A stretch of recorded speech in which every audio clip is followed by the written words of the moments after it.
Hello दोस्तों, नमस्कार करता हूं मैं आप सबको। परमात्मा इन बंद आंखों के पीछे छुपा बैठा है। हम लोग संसार में उलझे हुए हैं। गुरु परमात्मा के इशारे को समझता है। यदि शिष्य परमात्मा के इशारे को अभी नहीं समझ पाएगा, क्योंकि परमात्मा सूर्य है, गुरु है चंद्र। चंद्रमा को हम देख सकते हैं, शीतल चंद्रमा को। तो परमात्मा के इशारे को गुरु समझता है, और गुरु के इशारे को जिस दिन शिष्य समझने लगता है, वो धीरे धीरे गुरु होने लगता है। उस इशारे भर को समझना है। देखा आपने, कभी कोई हल्का सा इशारा कर दे हमारे लेवल पे, हम तुरंत मान जाते हैं। कोई हमारे कान में थोड़ा सा भी भर दे, फुसफुसा के बोल दे, हम तुरंत समझ जाते हैं। गुरु चीखता रहता है, क्योंकि गुरु सत्य की बात करता है। सत्य किसको चाहिए? सबको धन दौलत पैसा पता नहीं क्या क्या चाहिए। हर कोई भिखारी बना घूम रहा है। परमात्मा को पाना एकदम शहंशाह की बात है। और आप एक को साध लो, सब कुछ सज जाता है। आप टुकड़ों टुकड़ों में पूरे संसार को साधते रहो, आप कुछ भी नहीं साध पाएंगे। पीछे देखा आपने प्रकृति का रौद्र रूप। मनाली में कितनी बाढ़ आई, कितनी जगह तूफान आते हैं, कितनी जगह बिजली कड़कती है। प्रकृति के इशारे को समझिए। आप इस संसार में आए हैं तो मेहमान बन के आए हैं। इस धरा पे आए हैं, मेहमान बन के आए हैं।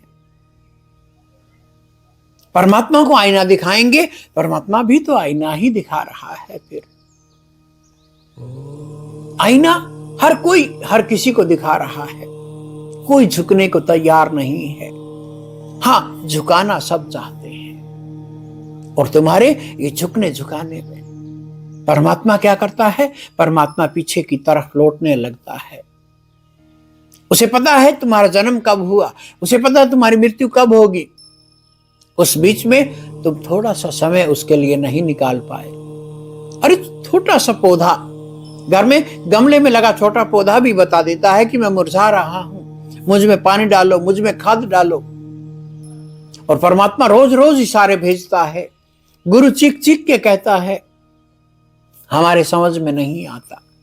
फिर कहते हैं हम दुख आ रहे हैं। दुख किसके आएंगे? फिर सुख में तुम छाती तान के कहते हो देखो हमने किया, और दुख में तुम हर किसी की द्वार पे जाते हो झुकने के लिए कि हमारा दुख मिटा दे कोई।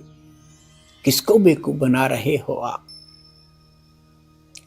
देखा आपने, 15 जमात पढ़ी आपने, तब जाके आप नौकरी लगे थे। और कितनी नौकरी, कैसे कैसे तुम झुकते हो बॉस के आगे, कैसे कैसे तुम अपने से जो नीचा है उसको कैसे कैसे आप व्यवहार करते हो।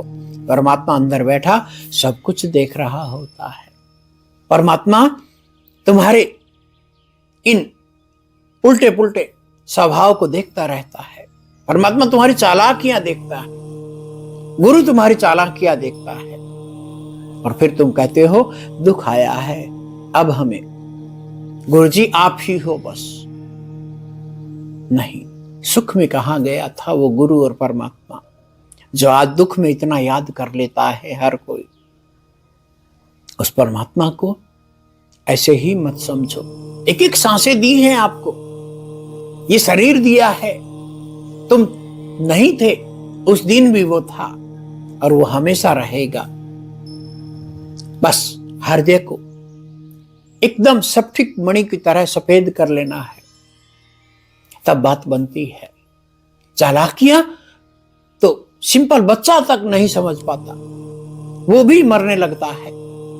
चालाकियां तो पौधा समझ रहा है, वो भी नहीं आपकी चालाकियों को स्वीकार करता।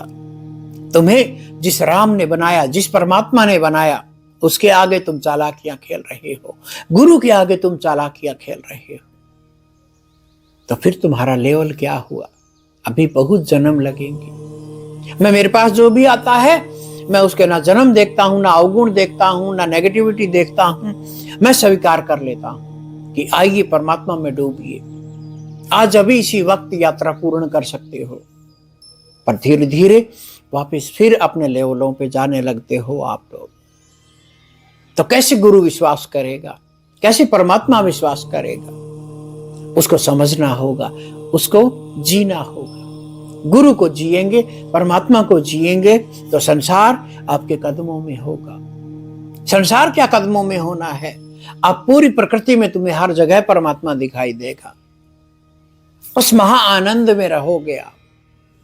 पर आप यदि लेवल से नीचे जा रहे हो तो फिर परमात्मा की परीक्षा में आप अनुत्तीर्ण हो रहे हो, फेल हो रहे हो। तो जागिए, जानिए परमात्मा को, समझिए परमात्मा को, गुरु के इशारे को, परमात्मा के इशारे को समझिए और आगे बढ़िए। हरि ओम तत्सत।